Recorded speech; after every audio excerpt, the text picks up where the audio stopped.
So the world is not seeing us.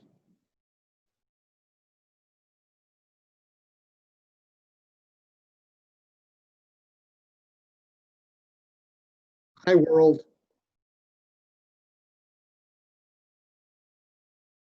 I see we have some participants.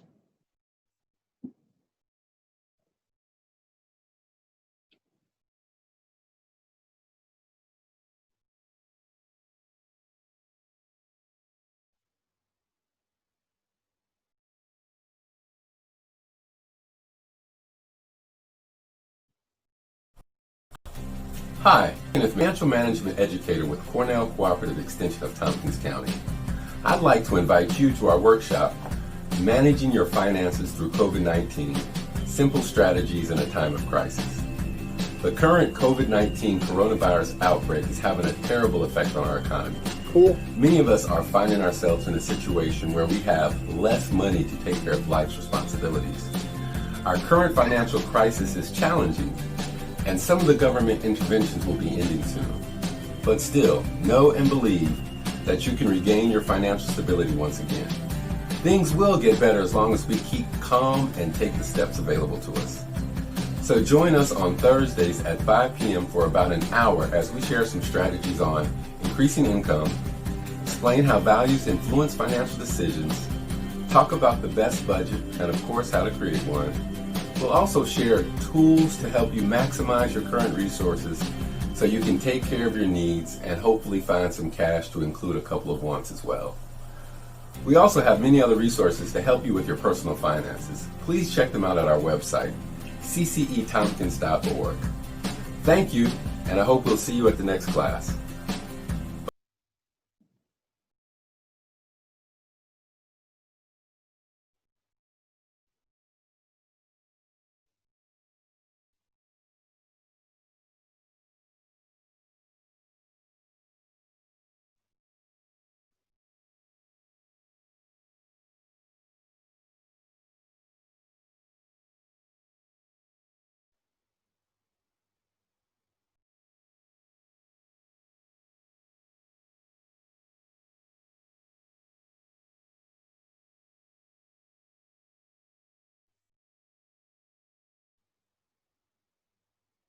Great. Good morning. Thanks, Kenneth. Good morning, everyone. Welcome to our monthly consumer issue program. This one topic, as Kenneth mentioned, was avoiding and resolving problems with motor vehicle purchases and repairs.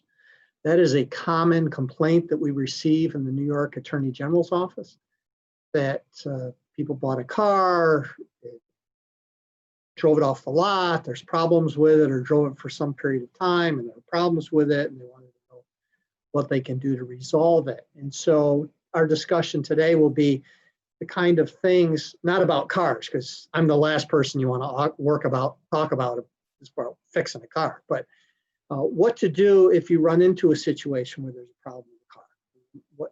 What can you do to resolve it, and what are your options? We know that cars, especially nowadays, are very, very expensive. Even used cars can be in the $10,000, $20,000 range, depending on the type of car that you buy. And so it is probably one of the more expensive purchases that we will make in our lives, especially when you take into account the fact that over the course of your driving career, you will have purchased many cars. And if you're paying $10,000 per car and have to replace it every 5 years or 7 years, that over a period of time, you're going to be paying a significant amount of money. It's probably the second largest investment that we make in the acquisition of items. The first being a home, but the second largest investment is probably in a vehicle. The difference between the two is significant because with most homes, depending on what type of economic situation you're in, will appreciate, gain in value over a period of time. That's not true with a vehicle. As soon as you drive it off the lot, it starts to depreciate, and as wear and tear builds up on the vehicle, it loses its value. So we're spending all this money, and then over a period of time, that asset decreases in value. We spend a lot of money on vehicles now, and we're becoming much more expectant that we are going to have a hassle-free use of the vehicle. We purchase it, we turn the key, or in this day and age, push a button, and it starts, and we go where we want to go, do what we want to do, jump in the car, don't think twice, and all of a sudden we're starting to have problems with this vehicle. And it's very inconvenient, and it's not what we spent all that money for. And there's nothing more frustrating than shelling out thousands of dollars and expecting it to last us many, many useful years and give us all types of convenience, and then all of a sudden it breaks down or it becomes unreliable. It's one of those things, you can't live with them and you can't live without them. You can't live with this vehicle that's inconsistent and causing problems, but we need it. We need to be able to get around. And it can be a major hassle having to repeatedly take it back for repairs. Recognizing this, that the legislature adopted back many moons ago, back in 1983, the New York State Lemon Law. And it's contained in New York's general business law. It's a multi-volume books of the different laws that are just general business law. It covers a whole spectrum of all different types of businesses, laws, and things like that. Well, it's contained in there. Those of you that really want to dig down into the nitty-gritty of the law, it's actually General Business Law, Section 198-A and 198-B, one new, one used. One covering new, one covering used. There are also regulations that have been adopted that implement the general provisions of the general business law. There's actually regulations adopted for the exact procedures that someone would go through in order to make a lemon law claim. But I have to give a word of warning. It's not the end all and be all, the New York's lemon law. It provides really good basic protections, but understand that the warranties associated with the purchase of new and used vehicles are really minimum warranties. There are significantly less protections under the lemon law as far as rights and giving remedies to have things repaired and what's covered than frequently what is contained in a manufacturer's warranty that you would receive when you purchase the vehicle. That first 36,000 miles, or some cases more, that you get when you buy a new car is bumper to bumper. It covers everything. If there's something wrong with the vehicle in the first 3 years or 36,000 miles, you take it back in, they fix it. No questions asked. However, the warranties provided for by the manufacturer do not include refunds. They will fix, and they will keep fixing or attempt to fix the vehicle under the manufacturer's warranty, but there's no provisions in the manufacturer's warranty for a refund of money. There are provisions in New York State's lemon law that do provide for the consumer to obtain refunds.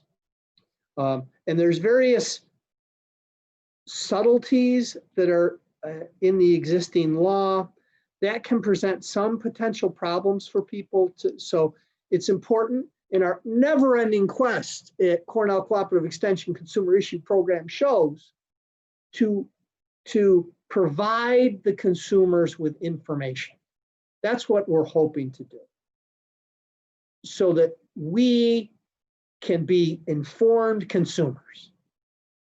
The first avenue of protection that we have is something that we have to engage in ourselves, which is becoming aware of what the rules are, so that when we go into the transaction, we're on a level playing field rather than the dealer up here and us down there. We want to be on a level playing field so that we know our rights going in. And that's what our quest is here today. And we're going to talk about several of these things. First of all, let's talking about lemon law. There are two separate types of warranties, and there are significant differences between the two. There are some principles that apply uniformly between both, but there can be some differences between the two, and we'll talk about both. Understand, first of all, that under New York's lemon law, it only applies to motor vehicles primarily used for personal, family, or household use. It does not apply to commercial vehicles. And commercial vehicles are vehicles that are used for commercial pursuits. So you could have a pickup truck that could be disqualified under the lemon law because it's used for only for commercial purposes or primarily for commercial purposes.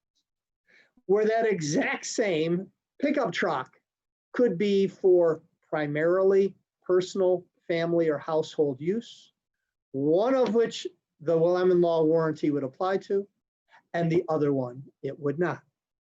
So that generally means that it's used more than 50% of the time for personal, family, or household use. The warranty applies to that type of use. So it's not based on anything other than what do you use it for. If you use it for business, not covered. If you use it for primarily for family, personal, family, and household use, it is covered. It applies to leases as well as purchases. The calculation of how much the refund would be might be a little bit different, but it applies to both leases and purchases. So it's, I'll use the term purchase generally, but understand that it does apply to a lease as well. And additionally, the lemon law warranties that are offered cannot be waived. So the dealer can't put in there, well, you waive any lemon law warranties, because you cannot, those warranties cannot be waived. So we have two types. We have the new car warranty and we have the used car warranty.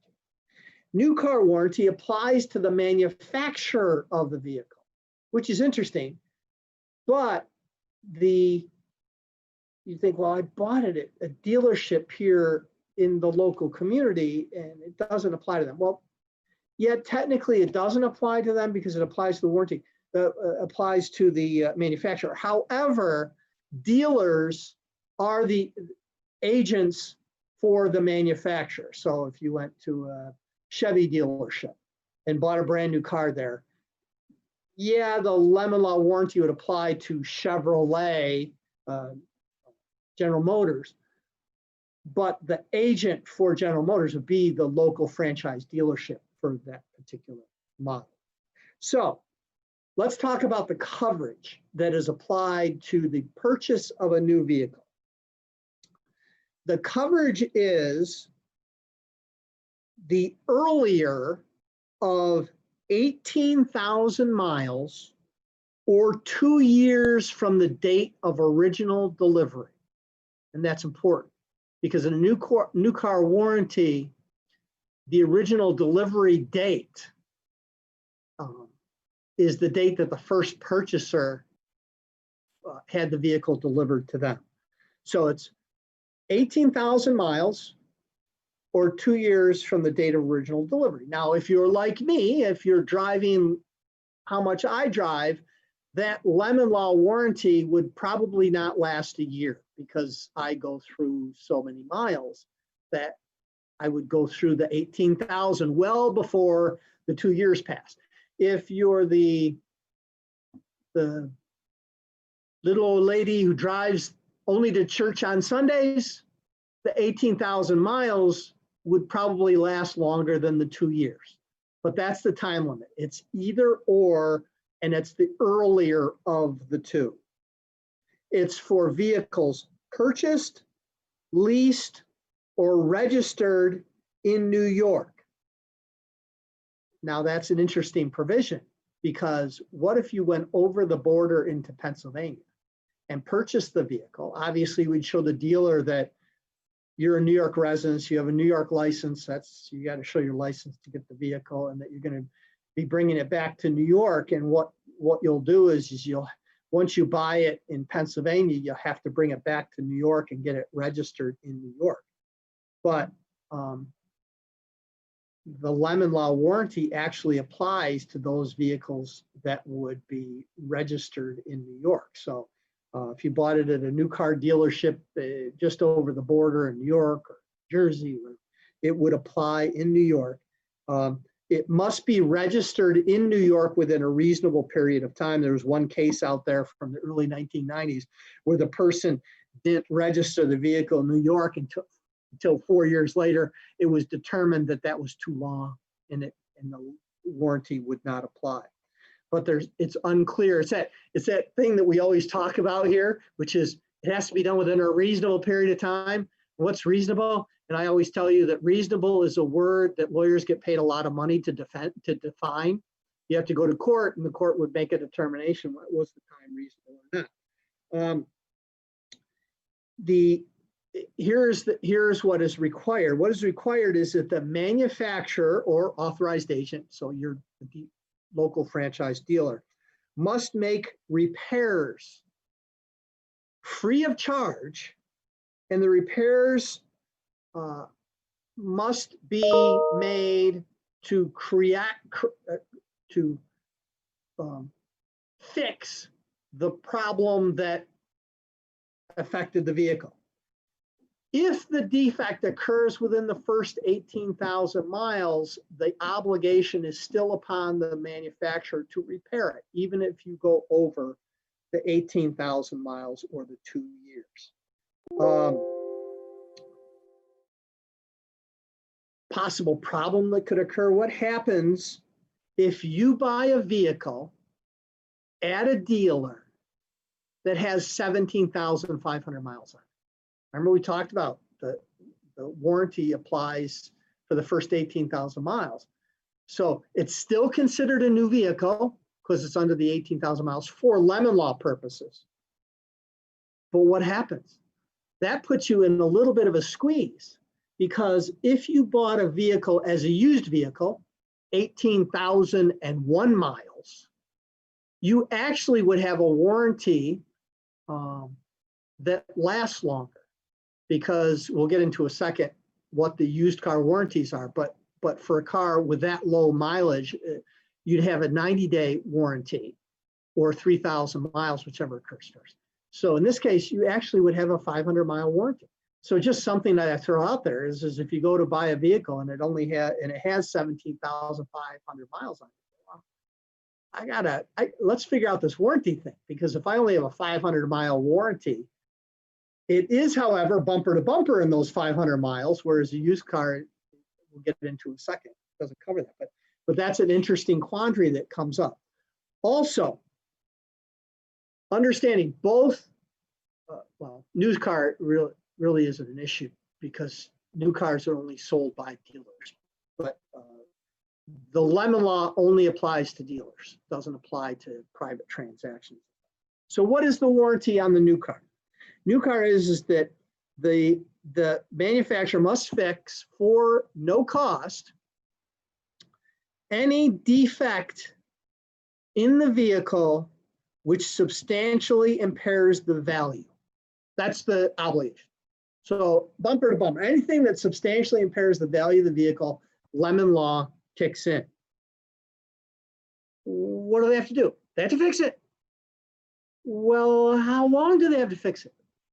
They have to be given a reasonable, there's that term again, a reasonable number of opportunities to repair. But thankfully, the statute goes on to define what is reasonable in this context. The reasonable number of attempts is for a new vehicle is 4 or more within the warranty period. So you must be giving them. So you take it back twice, and I get it. I've heard this, and I can understand that people would have a problem with this. Yeah, it's got a problem. Let's say it's a big problem. Let's say it's with the engine. We all know that would be substantially impairs the value of the vehicle. And you take it back once.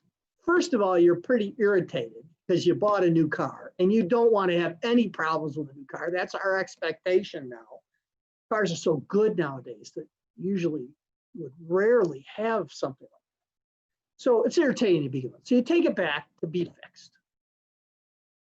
Dealer takes it in for a day, inconvenience you for the day because you didn't have a vehicle. Maybe you got a loan or something.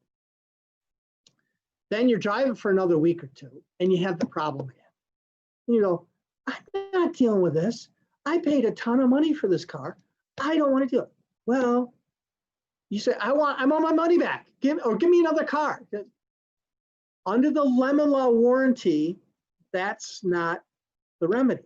You have to give a dealer a reasonable number of attempts to repair the defect that substantially impairs the value of the vehicle.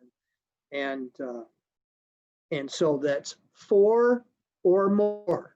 That's why it's a really good idea to be a good consumer and get a copy of the receipt for the work that was done. Even though it's free, you can then document with the invoice that you took it back at that time.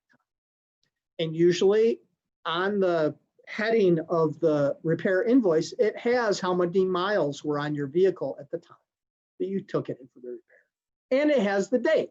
So you'll have the date you purchased it because you have your purchase paperwork, the date you took it in because you have that invoice, and how many miles were on it. Then if you take it back a second time, get the invoice so that you have a record of how many miles were on the vehicle so that you can show that there were 4 or more repair attempts within the period of time within which the warranty period. So you can keep those. Or at the very least, at the end, if you still have problems after 4 repair attempts, you can ask the dealer, say, I want printouts. They say, well, don't worry about it. It's all covered by warranty. You don't say, well, yeah. Say, use the excuse you're anal. I'm anal. I need to keep a copy of everything. I need a copy of paperwork. So keep a copy so that you have it for your records. It is presumed, there's a presumption, if the dealer has had 4 or more attempts to repair the vehicle within the warranty period, and the defect that substantially impairs the value is not fixed, there's a presumption it's a lemon. The other time period is, in addition to 4 or more, is there's a length time as well, which is if the vehicle has been out of service for 30 days or more. So if you had 2 repair attempts, but the dealer kept the vehicle for more than 30 days and the defect is still not corrected, then it's also triggers the lemon law warranty. There's a case from 2006 that said that you do not need to show that the defect exists at the hearing, as long as it was not fixed within at least 4 attempts. So what happens if it isn't fixed after 4, but then there was a 5th repair and the defect, maybe it was fixed? This case would seem to indicate that you would still be allowed a refund in that case because the dealer was given at least 4 attempts. But it would be safe and best to make sure you file for the arbitration case, because lemon law cases are through arbitration. You file it before you take it back for the 5th attempt.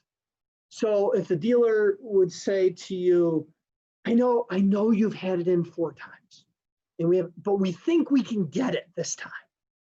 you can say to them, okay, no problem. I'll give you the fifth attempt.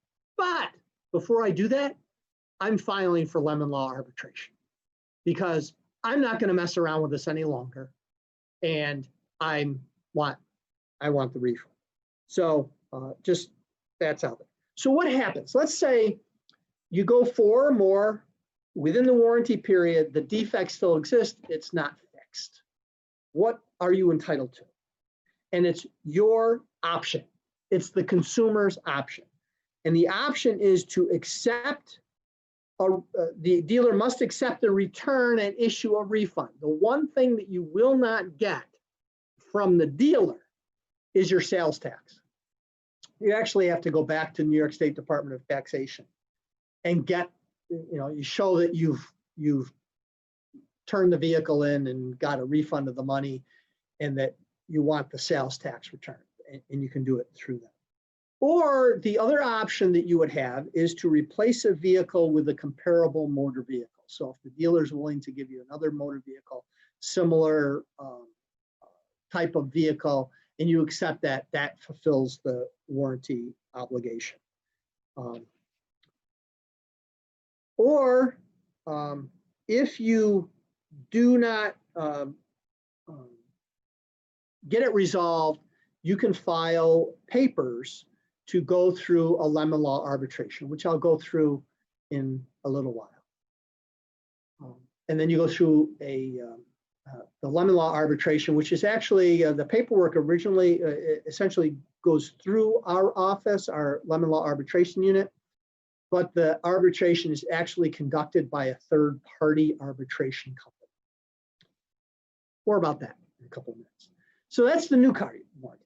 So we have now the second warranty, which is much different than the new car warranty, and that is the used car warranty. And it's different in many respects from that new car warranty. One I talked about before, it applies to a dealer, only dealers. So if you go to buy a vehicle from someone down the street, you don't get a lemon law warranty for it. A dealer is defined as, and it doesn't have to be somebody that has a big store lot location. Actually, it's a dealer is someone who has previously sold 3 or more motor vehicles in a 12-month period. So it could be someone who is kind of selling stuff on the side and they got a couple of vehicles and were able to sell those. And if they sold 3 or more within a 12-month period, they will qualify as a dealer for lemon law warranty period. Also, they have to be very careful because there are requirements that motor vehicle dealers are supposed to be licensed to the New York State Department of Motor Vehicles. So someone who's kind of doing this on the side better be very careful and make sure they dot all their I's and cross all their T's, because if they, once they meet the threshold, they need to be registered with DMV. And again, it's personal, family, or household use that the vehicle is used for. And unlike the new car warranty, which is bumper to bumper, anything that substantially impairs the value of the vehicle, the used car warranty covers any condition or defect that is specified for specified designated parts which are defective and cannot be repaired. So it covers only specified designated parts that substantially impair the value of the vehicle. So it's, for lack of a better term, it's the big stuff. And it's stuff that doesn't wear out over time. So it's not going to be the classic example. It doesn't apply to the brake pads because those wear out, but it would apply to the brake system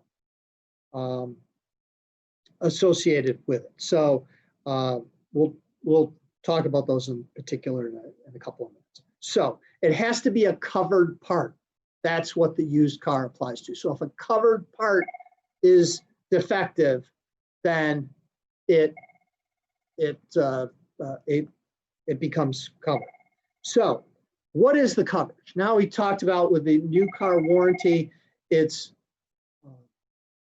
up to 18,000 miles. what you get under a used car warranty depends. Coverage is between 18,001 mile and 36,000 miles. That period, you are covered for 90 days or 4,000 miles. I made a mistake earlier, so it was 3,000. That's the next category. 4,000 miles, again, whichever comes first. If it has 36,001 miles, up to 79,999 miles, the coverage is 60 days or 3,000 miles, whichever comes first. And lastly, from 80,000 miles to 100,000 miles, it's 30 days or 1,000 miles. Anything over 100,000 miles is not covered. And I caution you, because vehicles are so expensive nowadays that there are really good vehicles in really good shape that have over 100,000 miles that get sold for thousands of dollars, if not more. Understand that even if you buy that car from a dealer, there is no state statutory lemon law warranty associated with that vehicle. I just want to point that out. There's also a time period, like we talked about, that the manufacturer had up to 30 days to fix, separate from the mileage. Same thing here. Here, it's 15 days out of service. Could also trigger the lemon law warranty.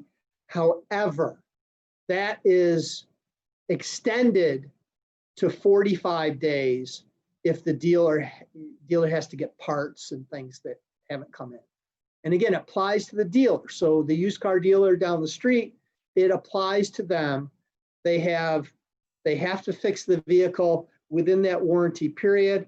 It's if the vehicle is 15 days out of service, but that's 15 days out of service could be stretched up to a maximum of 45 days if they can't get parts and things like that. So what are these covered parts? Like I said, it's the big stuff: engine, transmission, drive axles, brakes, but not the pads, as we talked about, steering, radiator, alternator, generator, the starter, in other words, the ignition system. It doesn't apply to the things that wear out, like brake pads and wipers and the wiper motors and tires. Those don't apply. However, there is a kind of a separate thing. It's outside of the lemon law warranty. It's the standard New York State safety inspection that we have to all get done every year. Under the Department of Motor Vehicle regulations, at the time the vehicle is driven off the lot, it must be roadworthy. What's that mean? I don't know, but that's what it means. So if it was not roadworthy at the time that you drove off the lot, for example, it should not have passed inspection. There's two problems. One is whoever did the inspection can be in trouble for putting the inspection sticker on something that should have never passed inspection, and to the dealer who sold it. So if it is not roadworthy, a good rule of thumb is it won't pass inspection. At the time that it's sold and driven, then the Department of Motor Vehicles is involved in that. It's kind of outside the lemon law warranty, although in some instances, it could also violate the lemon law warranty. And those who are faced with that situation file a complaint with the Department of Motor Vehicles. The dealer can exclude certain things. For example, the dealer could get out of responsibility if there is a failure to provide customary maintenance on the vehicle. So if it's still in the warranty, but the owner's not checking the oil and not doing oil changes, and it runs out of oil and the engine blows, that's not the dealer's fault. Failures due to racing or abuse of the vehicle could extinguish the lemon law warranty, and there are a few other things. But generally speaking, the lemon law warranty applies. So what is the dealer required to do in a used car situation? That is the same thing as with a new car dealer, which is new car manufacturer. They must repair at no cost or reimburse the customer for the cost of those repairs. And again, it's only the covered parts that apply. And again, what kind of opportunity do you afford the dealer? You afford the dealer a reasonable number of attempts before the lemon law warranty would kick in.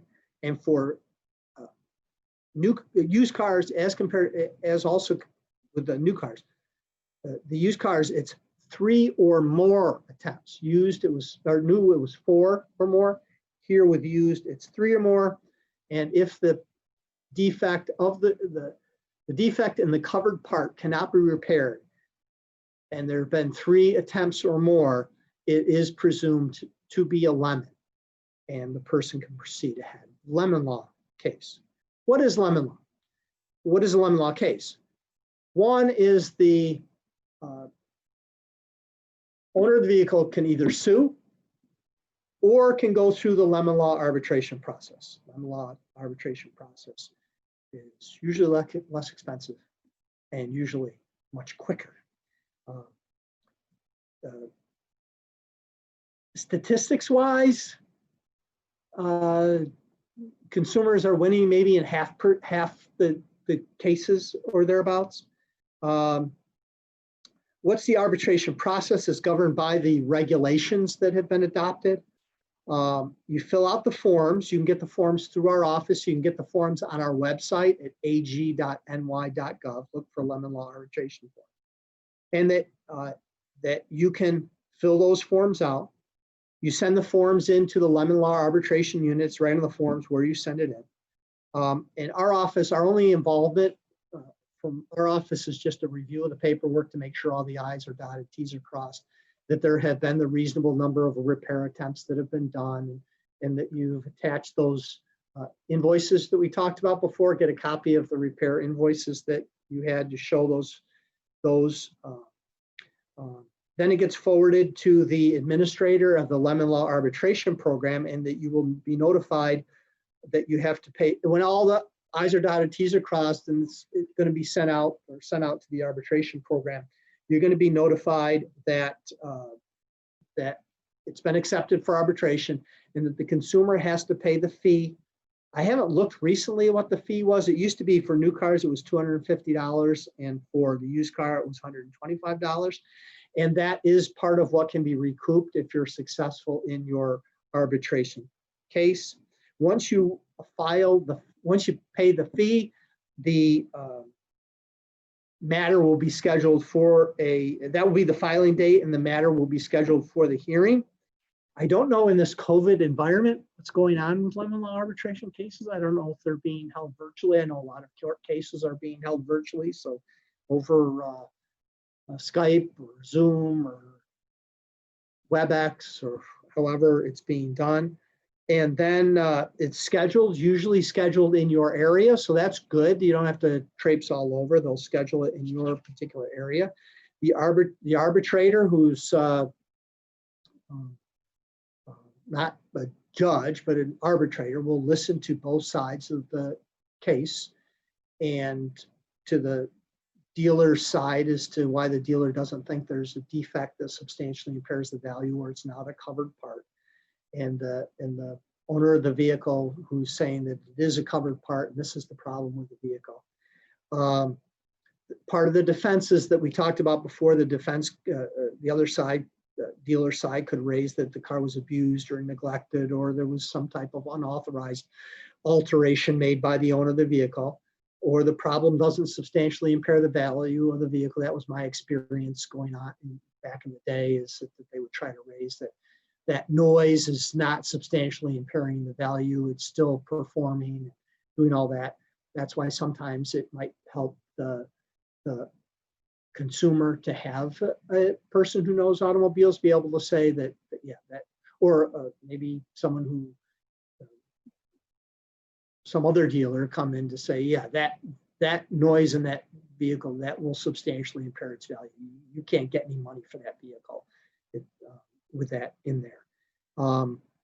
And that sometimes the dealer will also claim that the defect that was originally the vehicle was brought in for has been fixed.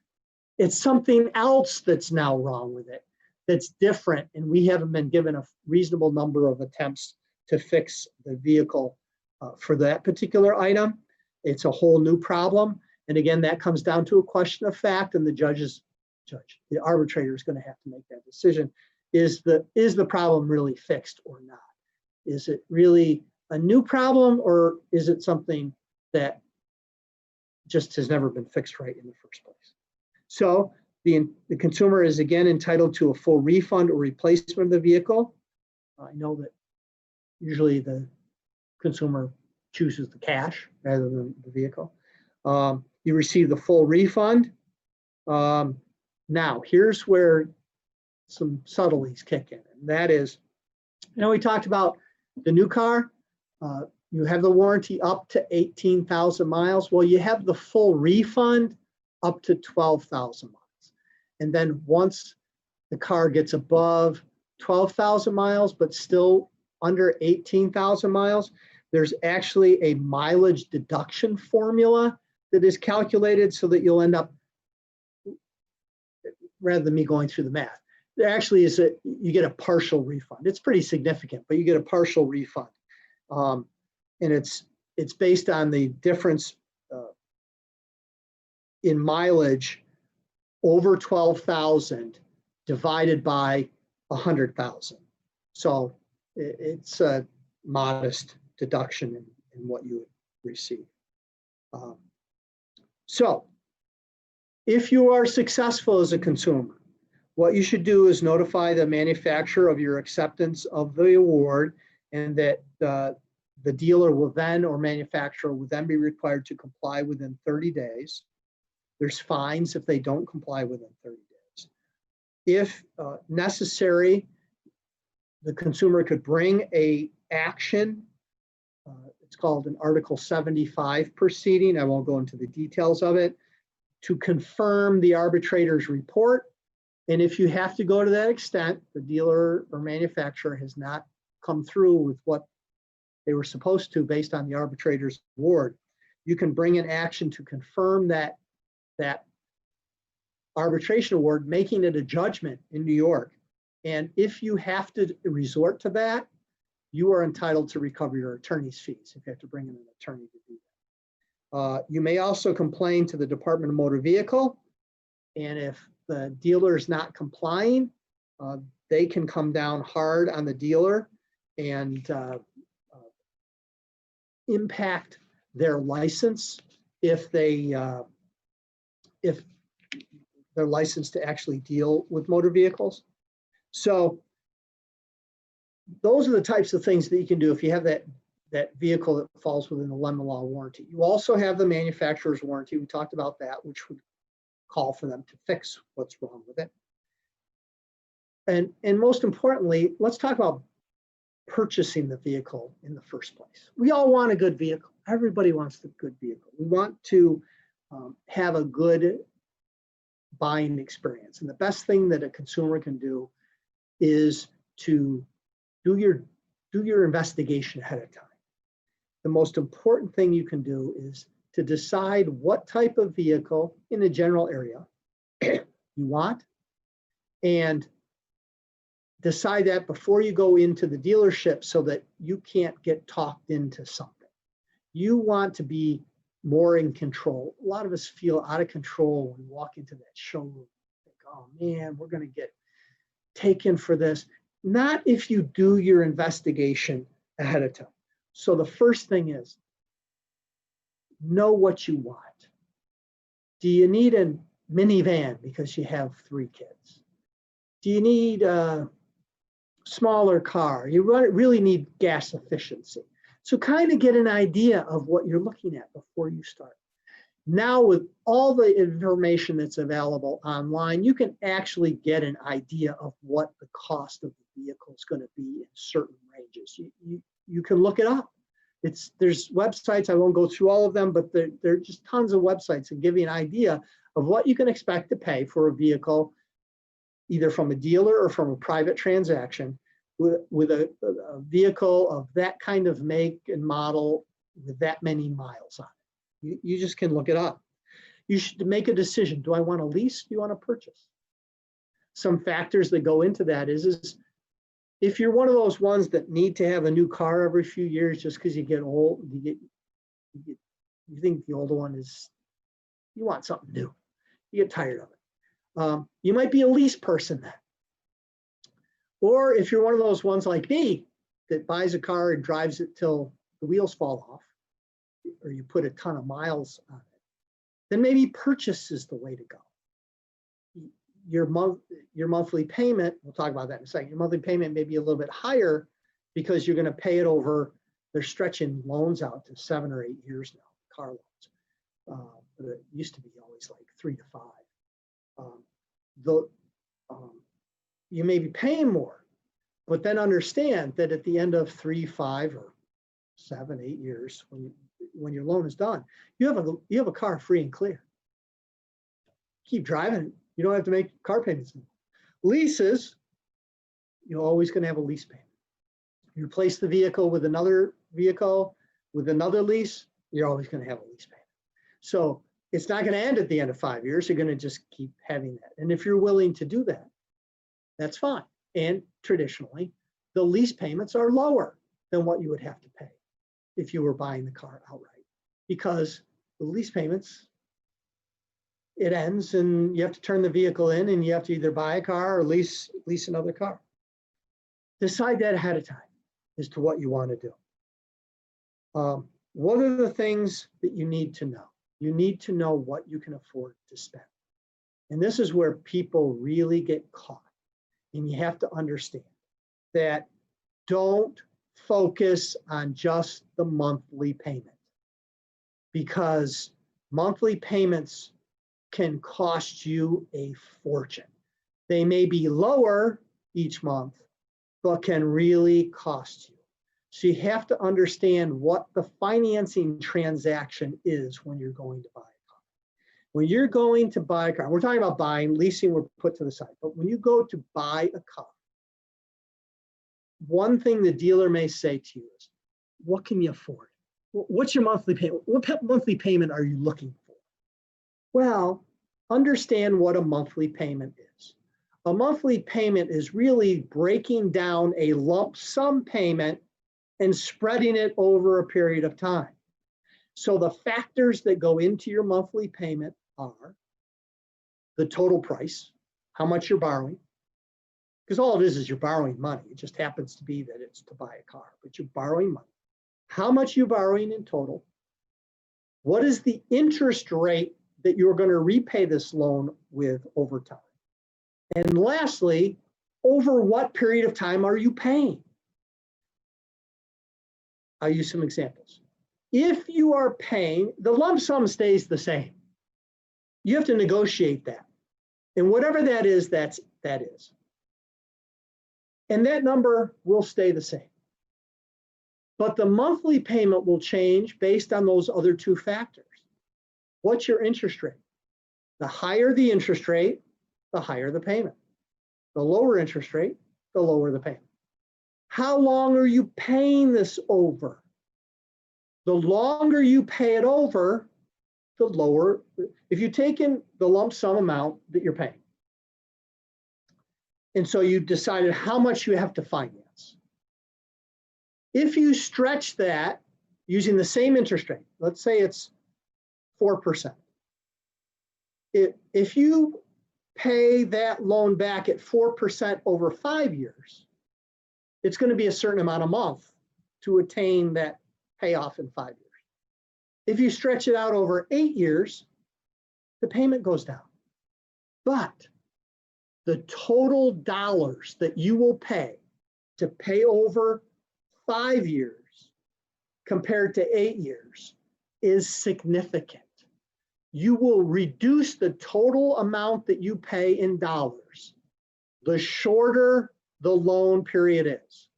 So don't focus on $238 a month, because if the dealer stretches that over 8 years, that $238 can be a lot of money compared to if you pay, and again, I'm just grabbing numbers.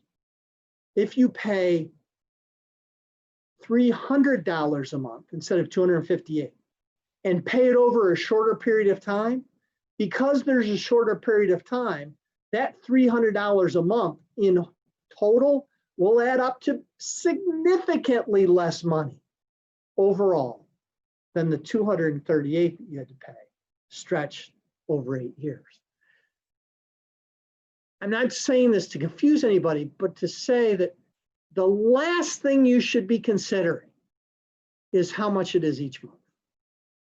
Figure out how much you're paying in total, because it's the outright total out of your pocket that really is going to whack you. If you're still paying this thing 6, 7, 8 years as this car has depreciated, you are going to reach a period of time during the middle of that loan that the car is actually worth less than what you owe on it. And you could go into the dealership and say, you know, it's 3 years in on an 8-year loan, and I want to trade the thing. You're going to find out that you're only going to get, again, I'm grabbing numbers. You're only going to get $10,000 for the car, and you owe 15. In other words, you're what is referred to in the trade as being upside down. You actually owe more than what the car is worth. And you can't just do a straight up trade, because they're going to have to get that extra $5,000 somewhere. And what they frequently do is add it into the price of the new car that you want. So understand all of this going in and figure out the best way you can do when you're buying a car to get this thing paid off. The earlier, the better. Then when you go in, you're not necessarily focused on how much it is per month. You're focused on how much you're paying for this car. How much am I paying for this car? Are all those extra nice things that are added to this vehicle, do I really need them? Because when you go in to buy a car, what you want to do is to buy something that you need, not something that you want. Because the wants can add up to the price, add to the price. So figure out, are these extra items worth it? If you go through and then you negotiate your deal with the dealer, what I'll say frequently in my dealing with the car dealer is I'll say, okay,